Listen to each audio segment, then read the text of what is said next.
마태복음 2장은 한 질문으로 시작합니다.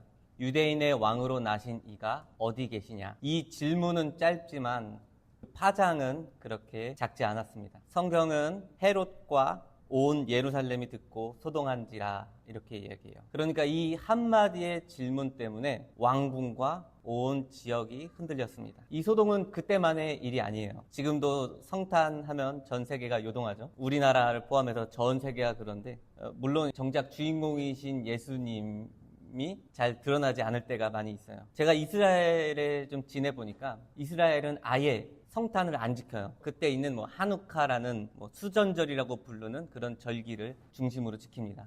성탄의 분위기를 좀 느껴보려면 베들레헴이나 나사렛에 있는 기독교 마을에 가야만 조금 느낄 수 있어요. 그래서 이렇게 성탄을 대하는 이런 분위기 안에서 우리가 한번 좀 생각을 해봐야 될 것 같아요. 별을 따라와서 유대인의 왕으로 나신 이가 어디 계시냐라고 했던 사람이 동방박사들이지 않습니까? 저희 교회가 또 마침 또 동양교회지 않습니까? 그래서 우리도 여기서 다시 한번 유대인의 왕으로 나신 이가 어디 계시냐라는 질문을 붙들고 성탄의 의미를 세 가지로 살펴보도록 하겠습니다. 유대인의 왕으로 나신 이가 어디에 계십니까? 이 첫 물음은 동방박사 입으로부터 나왔죠. 그리고 헤롯과 서기관들이 내린 결론은 베들레헴에서 나셨다 라는 거예요. 마태는 이 사실을 미가서와 연결하면서 베들레헴에서 나신 것이 우연이 아니다라는 것을 강조해요. 하나님의 의도적인 계획이었다라는 거예요. 이름 뜻부터 생각해 보면 좋겠죠. 베들레헴, 이건 빵의 집이라는 이야기입니다. 그리고 예수님께서 태어나신 곳은 구유예요. 가축들, 양이나 염소들이 밥을 먹는 그런 밥통이라고 보면 됩니다. 왕의 궁궐이 아니라 빵의 집에 있는 먹이통에 예수님께서 나셨어요. 이 장면만 봐도 이제 하나님께서 어떤 방식으로 우리를 찾아오시는지를 좀 볼 수가 있죠. 제가 베들레헴을 자주 갔습니다. 그곳을 가면 예수님의 탄생을 기념하려고 많은 사람들이 모여요. 그런데 제가 이제 현장을 많이 안내를 하면서 좀 감명 깊게 본 것은 오히려 탄생교회보다는 그 옆에 있는 목자들의 들판이라는 교회가 있어요. 제가 거기를 한번 걸어서 가봤는데 지도상으로 보면 한 40분 정도 거리로 보이지만 실제로 사람들을 모시고 갔는데 한 2시간 정도 걸렸어요. 그렇게 가까운 곳도 아닌데 왜 하필이면 목자들에게 탄생이 정해졌을까 하는 질문이 또 들었습니다. 물론 이건 누가복음의 이야기지만 제가 이 단서를 발견하게 된 것은 좀 뜻밖이었어요. 많은 사람들이 이제 탄생교회도 갔다가 목자들의 들판교회도 갈 때 옆에 기념품을 파는 가게가 있는데 그 가게의 이름이 뭐냐면 보아스의 뜰이라는 제목이에요. 그리고 옆에는 루세 식당이 있어요. 그래서 예수님에게 탄생을 전했던 목자들의 들판을 이곳에 사는 사람들은 단순히 예수님에 전했던 목자들의 기억이 아니라 보아스와 룻의 들판이라는 기억을 갖고 있었겠구나 라는 생각을 하게 됐어요. 그래서 제가 예수님의 탄생을 전했던 목자들의 이야기를 할 때마다 룻기를 떠올리지 않을 수가 없었습니다. 룻기는 어떤 이야기입니까? 빵의 집이라고 불리우는 베들레헴에 흉년이 들고 나오미와 룻이 모압 땅으로 피난을 갔던 이야기예요. 그 결핍과 상실이 한 집안을 덮었어요. 나라도 덮었지만. 하지만 하나님은 그 결핍을 외면하지 않으시고 보아스를 통해서 은혜를 베푸셨어요. 사실 보아스의 책임이 아니죠. 다른 친족이 룻을 책임져야 되지만 보아스가 대신 물었어요.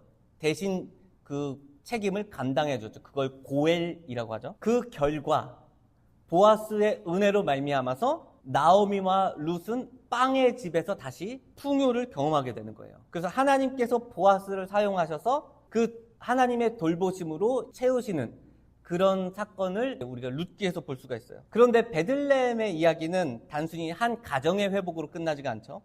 보아스와 룻에게서 누가 태어나냐면 오벳이라는 사람이 태어나요. 오벳이 누구냐면 다윗의 할아버지예요. 그래서 룻기를 사실 다른 각도에서 살펴보면은 어떤 시대냐면 사사시대예요. 왕이 없으므로 각자 자기의 소견에 옳은 대로 행하였더라라고 했던 그 시대가 룻기의 시대예요. 왕이 없었던 그 시대, 질서가 없었던 그 시대에 룻기의 사건이 있었던 거예요. 하나님께서는 그 시대에 끊어질 것만 같았던 그 계보, 나오미의 계보, 룻의 계보를 보아스를 통해서 이어가게 하시면서 모든 이스라엘을 다스릴 자로 목자 다윗을 예비하신 거예요. 그렇게 빵의 집을 채우시고, 다윗은 그 보아스의 들판에서 양을 치던 목자였어요. 그러니까 보아스의 들판이 사실은 누구의 동네예요? 우리 입장에선 다윗의 동네예요. 다윗이 목자로서 활동하던 그 무대입니다. 그런 다윗의 활동 무대였던 곳에서 목자들에게 천사들이 나타나서 예수님이 탄생할 것이다 라고 얘기한 것은 결코 우연이 아니겠죠. 목자였던 다윗을 떠올리게 할 수밖에 없는 그런 것이죠. 그렇게 유대인의 왕으로 나신 이는 어디 계셨습니까? 베들레헴에 계셨던 거예요. 그렇게 이런 룻기의 기억을 가지고 예수님께서는 그 시대의 공허감, 이런 것들을 채우고 질서 없는 그 시대의 왕으로서 돌보시는 자로서 태어나신 거예요. 그래서 마태복음 2장 6절에서는 이제 미가서를 인용하면서 이렇게 얘기하죠. 유대 땅 베들레헴아, 너는 유대 고을 중에서 가장 작지 아니하도다. 내게서 한 다스리는 자가 나와서 내 백성 이스라엘의 목자가 되리라. 이렇게 얘기한 거예요. 베들레헴에서 목자가 나신다라는 얘기를 하는 거죠. 그렇게 동방 박사들은 별을 따라가서 베들레헴에 나신 이스라엘 목자를 보고 엎드려서 경배를 한 거예요. 이게 첫 번째 왕이 어디 계시냐에 대한 답인 거죠. 베들레헴에 계시다라는 거죠. 그런데 같은 순간에 유대인의 왕이 어디 계시냐라고 묻던 사람이 또 있습니다. 그 궁금증을 가지고 있던 사람은 헤롯이었어요. 동방 박사들이 와서 어디 계신지를 정확히 알려주실 것이라고 생각했지만 헤롯이 알지 못하는 사이에 그 왕은 애굽으로 내려가셨습니다. 이것도 마찬가지로 우연이 아니에요. 하나님의 계획 안에서 벌어진 일이라는 것을 마태가 주장을 하는 거예요. 그래서 우리는 예수님의 애굽 여정도 살펴야겠죠. 주의 사자가 이렇게 얘기하잖아요. 일어나 아기와 그의 어머니를 데리고 애굽으로 피하여서 내가 내게 이르기까지 거기에 있으라. 그래서 예수님의 가족은 베들레헴에서 애굽으로 피난길을 떠납니다. 성경에서는 이제 위협과 기근으로 인해서 이스라엘에 있던 사람들이 남쪽 애굽 쪽으로 피난 가는 일들이 많아요. 아브라함도 많이 갔었고 이삭도 가고 막 그랬죠. 그래서 성경에서는 애굽은 약간 피난, 종살이 이런 것들을 경험하는 내용들이 계속 등장해요. 사실 이스라엘에서 애굽으로 피난 간 것을 경험한 사람은 현재 저밖에 없지 않을까 싶기도 해요. 제가 실제로 이스라엘 전쟁 상황에서 애굽으로 피난을 가본 사람이지 않습니까? 새벽에 사이렌이 막 울려요. 도시 곳곳에 막 테러가 막 일어납니다. 그래서 너무 큰 스트레스 속에서 피난을 간다는 이제 얘기를 듣고 이제 그 인도자를 따라서 피난을 가게 됐어요. 얼마나 그게 스트레스 상황이냐면 그곳에 머물러 있는 것도 너무 무섭고 두렵지만 떠날 때도 내가 다시 돌아올 수 있을까? 또 거기서 또 뭐 전쟁이 더 심해지지 않을까? 가는 길에 뭐 폭탄이 떨어지지 않을까? 뭐 여러 가지 불안감 속에 있는 거죠. 돈도 없어요. 어디로 갈지도 모르고 짐은 얼마나 싸야 될지 전혀 모르는 그런 상황 속에서 이렇게 피난이라는 것은 생각보다 쉬운 일이 아니구나라는 것을 알게 됐어요. 이렇게 이 성탄이라는 것은 그렇게 고요하게만 시작된 것이 아니에요. 죽음의 공기 속에서 성탄이 진행된 겁니다. 헤롯이 이 아기를 찾아서 죽이려고 하는 거잖아요. 그래서 예수님의 탄생은 죽음을 향한 탄생이라고도 얘기하죠. 출생부터 죽음에 가까워지셨던 거예요. 이것은 또 구약의 어떤 사건을 또 떠올리게 만들어요. 이제 예수님께서 어디에 있는지 모르니까 헤롯이 베들레헴에 있는 2살 아래의 사내 아이들을 죽입니다. 이 장면을 생각하면 아이들을 죽였던 왕이 떠오르죠. 바로 왕, 애굽의 왕. 모세도 역시 이 왕의 위협 속에서 나일강으로 버려져서 건짐을 받았던 그런 일이 있었어요. 그래서 예수님의 피난 속에서 모세의 이미지가 겹쳐 보이도록 마태가 이야기를 합니다. 제가 피난을 이집트로 갔잖아요. 거기서 예수님의 피난교회도 방문을 했어요. 그래서 많은 묵상들을 했습니다. 거기서 이방인으로서 얼마나 많은 고생을 했을까. 근데 물론 이제 그것보다 제가 더 서러웠죠. 거기서 막 어떻게 어디 가야 될지 원망도 있고, 왜 하필이면 제가 이스라엘로 공부하러 가가지고, 왜 전쟁이 또 터져가지고 원망이 올라오기도 했습니다. 그런데 마태가 여기서 붙잡는 핵심은 애굽에서의 피난 생활이 아니라, 애굽에서의 고난이 아니라 애굽에서의 불러내심이에요. 그러니까 예수님께서 피난 가서 거기서 고난받는 것을 조명하는 게 아니라 마태복음 2장 15절에 얘기하죠. 이는 주께서 선지자로 하신 말씀을 이루려 하심이니 이르시되 내가 애굽에서 내 아들을 불렀다 하였더라. 그러니까 애굽에서 부르시는 하나님을 오히려 집중을 하는 거예요. 이건 호세아 11장을 인용한 건데요. 이 아들은 사실 1차적으로 이스라엘이에요. 알다시피 이스라엘이 400년 동안 종살이를 하지 않습니까? 그런 고난 속에 있었던 이스라엘 백성들을 하나님께서 기억하시고 불러내셨어요. 그래서 마태는 호세아를 인용하면서 애굽으로부터 나왔던 그 역사적인 순간을 다시 예수님을 통해 겹쳐보도록 의도를 한 겁니다. 예수님의 탄생 속에서 출애굽의 그림자가 보이도록 한 거예요. 그러므로 우리는 왕이 어디 계신가라는 헤롯의 궁금증 속에서 우리는 애굽에 가셨던 것을 확인했습니다. 그리고 그것을 통해서 억압받는 자기 백성들을 불러내시는 하나님을 발견할 수가 있는 거예요. 그런데 이 질문이 마태복음 2장에만 머무르면 안 되죠. 우리에게는 사실은 먼 옛날의 이야기예요. 2000년 전의 소동입니다. 그래서 우리는 이제 세 번째로 물어야 돼요. 왕은 어디에 계십니까? 다시 바꿔서 말하면 지금 왕은 어디에 계십니까? 라는 거죠. 왕은 하늘에 계셔요. 십자가에서 모든 것을 이루시고 하나님의 우편에 앉아서 다스리시고 계시죠. 성령을 통해서 교회를 다스리고 계신 거예요. 사실 이 예수님의 다스림은 엄청 위대한 다스림인 게 다윗하고 비교를 해봐야 돼요. 다윗이 어떻게 다스렸습니까? 그 시대의 언어로 그 시대에만 그리고 그 지역에만 한정되는 통치를 했던 거예요. 그래서 이스라엘 백성들만 혜택을 받을 수가 있었던 거죠. 뭐 해봤자 히브리어 정도 쓰는 사람들만 했었겠죠. 그런데 다윗은 하늘까지 올라가지 못했지만 예수님은 하늘로 올라가셔서 하나님 우편의 보좌에 앉으시고 성령을 통해서 온 세상의 방언으로 다 통치를 하시면서 역사하시고 계신 거잖아요. 그래서 하늘에 계신 왕은 지금도 우리를 먹이시고 계세요. 베들레헴에서 빵의 집과 먹이통에 누이셨던 그 시작된 그 방식이 끝나지 않았어요. 마태복음 2장 6절에서 말했던 목자가 잠깐 돌보고 떠나는 목자가 아닙니다. 지금도 자기 백성들을 살리고 돌보시는 목자예요. 주님은 자기 백성을 굶기시지 않으세요. 그 먹이심은 사실 말씀으로 나타나죠.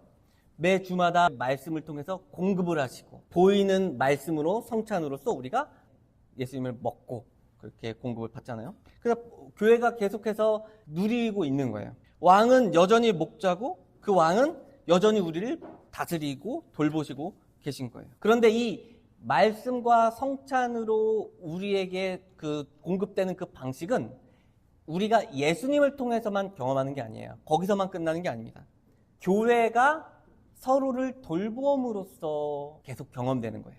어떤 이는 넘치고 어떤 이는 모자랄 때에 이제 교회에는 서로 한 몸이고 그렇기 때문에 서로의 사정을 살피지 않습니까? 자기가 가진 것으로 돕고 그래서 주님은 우리의 작은 섬김을 통해 마치 오병이어의 기적처럼 많은 풍성함을 경험할 수 있도록 하는 게 교회이지 않습니까? 하지만 내가 무엇을 할까 보다는 그런 부담보다는 왕께서 우리를 먹이신다라는 기대가 먼저 있어야 돼요. 그래서 현실의 연약함 때문에 우리 교회가 한 몸됨을 우리가 초대교회를 바라봤던 것처럼 온전하게 누릴 수 있는가? 그 부족할 수도 있죠. 연약할 수도 있고 좀 기대 안 찰 수도 있어요. 하지만 방향은 분명한 거죠. 왕께서 우리를 먹이신다라는 그 믿음 안에서 우리가 한 몸됨을 또 믿을 때 서로의 나눔을 경험하면서 하나님께서 우리를 돌보시는 그 돌봄을 하나님의 나라를 충만하게 누릴 수가 있게 되는 거예요. 그래서 왕이 다스리시는 이 교회는 주님께서 돌보심을 아주 풍성하게 누릴 수 있는 공동체예요. 또 하나는 하늘에 계신 왕은 지금도 우리를 여전히 출애굽시키는 거예요. 불러내시는 거예요. 우리가 죄의 종살이, 세상의 옛 질서에 살 때에는 욕망에 끌려가는 대로 살 수밖에 없었어요. 각자의 애굽이 있죠. 우리에게도. 내려놓고 싶지만 내려놓지 못하는 그런 마음들도 있고 습관도 있고 아직은 분노도 있고 다른 사람들의 연약함을 품어줄 수 없는 그런 약함도 있고 그런 거죠. 애굽을 그리워하던 이스라엘 백성들과 비슷한 모습들 우리에게도 당연히 나타날 수밖에 없습니다. 하지만 우리는 지금 우리가 연약하다, 내가 오늘도 화냈네, 나는 회개해도 왜 계속 부족하지 보다도 애굽으로부터 부르신 하나님을 기억하게끔 마태는 이야기를 하는 거예요. 우리가 지금은 마치 애굽에 있는 것처럼 살 때도 있지만 애굽으로부터 건져내시는 그 하나님을 늘 기억하면서 우리가 지금 연약하지만 넘어지지 않는다라는 것을 생각할 수가 있는 거예요. 그래서 우리가 이것들을 교회에서 계속 경험을 해야 됩니다. 세상과 다른 질서로 살도록 부르심을 받았어요. 서로 좀 연습하기가 쉬워요. 용납하기 싫은 사람들이 있죠. 이런 아주 그렇게 부족해 보이는 사람들이 있고 그럴 수밖에 없습니다. 교회는. 근데 나 혼자 용납해야겠다라고 하면 무너지죠. 사실 내가 사랑해봐야겠다라고 해도 무너져요. 그게 아니라 하나님께서 돌보신 존재, 하나님께서 부르신 자로서 다 같이 믿으면 안 무너지는 거예요. 다 같이 용납하면 무너지지 않는 거예요. 나만 섬기는 것이 아니라 내가 섬길 때 옆에 있는 사람도 제가 더 섬기겠습니다. 이렇게 해야만 무너지지 않는 거예요. 막 내가 섬기려고 했는데 그래요? 섬기세요. 이렇게 해버리면 세상이죠. 그게. 서로가 서로를 섬겨주는. 그래서 이것을 저는 자유라고 부르는 거예요. 자유. 죄의 종살이하는 건 남의 섬김을 이용하는 사람들이죠. 하지만 우리는 아주 큰 자유가 있어요. 남을 용납할 자유, 마음껏 섬길 자유, 마음껏 사랑할 자유, 그리고 다른 사람들이 줄 것을 사랑을 누릴 자유. 이 자유들이 아주 풍성해질 때에 애굽의 종살이가 아니고 출애굽한 백성으로서의 삶을 살게 되는 거예요. 모세가 줬던 거는 율법이에요. 율법 조문에서 사랑해라. 이 하나님 사랑은 이웃 사랑해라. 안 되죠. 하나님 사랑, 이웃 사랑도 율법이기 때문에 안 되는 거예요. 우리가 하려고 하면. 하지만 이것을 마음판에 새겨서 다 같이 믿고 한 사람도 이것을 부정하지 않을 때에 하나님 나라, 출애굽을 경험하게 되는 겁니다. 물론 이것은 단번에 완성되지가 않아요. 완성은 주님이 오실 때에만 되는 거예요. 하지만 분명한 것은 이것입니다. 왕이 하늘에 지금 계셔서 성령으로 하는 통치는 아직 멈추지 않았고 성탄은 지나갔지만 그 은혜도 지금 끝나지가 않았습니다. 우리의 시선이 늘 현재의 어려움과 애굽만 붙드는 것이 아니라 애굽으로부터 불러내신 하나님께로 옮겨져야 돼요. 왕이 먹이시고 왕이 불러내신 사람은 사실 달라져야 됩니다.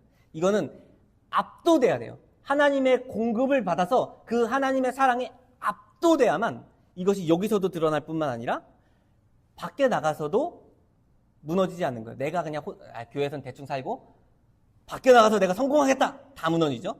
교회에서 먼저 경험을 하고 성공을 해봐야 돼요. 이것을 여기서 훈련을 해봐야 됩니다. 그래야만 밖에 나가서 넘어져도 다시 와서 여기서 제대로 살 수가 있는 거예요. 그래서 주님의 사랑에 압도가 돼야 된다는 거예요. 그것이 기쁨이 흘러 넘친 게 나가는 거지 그냥 내가 막 쥐어짜내서 하는 게 아니라는 거예요. 그래서 그렇게 되면 그 말씀이 얼마나 풍성한지 그 베들레헴에 누이신 그 왕이 우리에게 그 배불리하심이 얼마나 좋은지 이것을 알 수가 있게 되고 흘러넘침으로 세상에 선한 영향력을 행사할 수가 있게 되는 겁니다.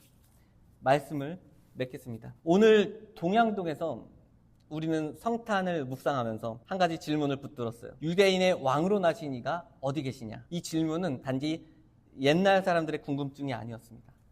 성탄 때마다 우리는 이제 같은 질문을 들어요. 왕은 어디 계신가? 그래서 우리는 세 가지로 나눴죠. 베들레헴에 오신 예수님을 기억해야 됩니다. 우리의 목자를 기억해야 돼요. 우리의 결핍과 세상의 공허함 그 속에 들어오셔서 우리를 먹이시는 주님을 발견하게 될 겁니다. 애굽에서 부르심을 받으신 예수님을 기억해야 돼요. 그러면 그 현실에서 우리를 불러내서 자유케 하시는 주님을 보게 될 거예요. 그리고 하늘에 계신 예수님을 바라봐야 됩니다. 지금도 성령으로 교회에 함께 계시면서 우리를 먹이시고 불러내시는 주님을 보게 될 거예요. 그러므로 이 성탄에 주님 때문에 기뻐하는 성탄이 되기를 소망합니다. 기도하겠습니다.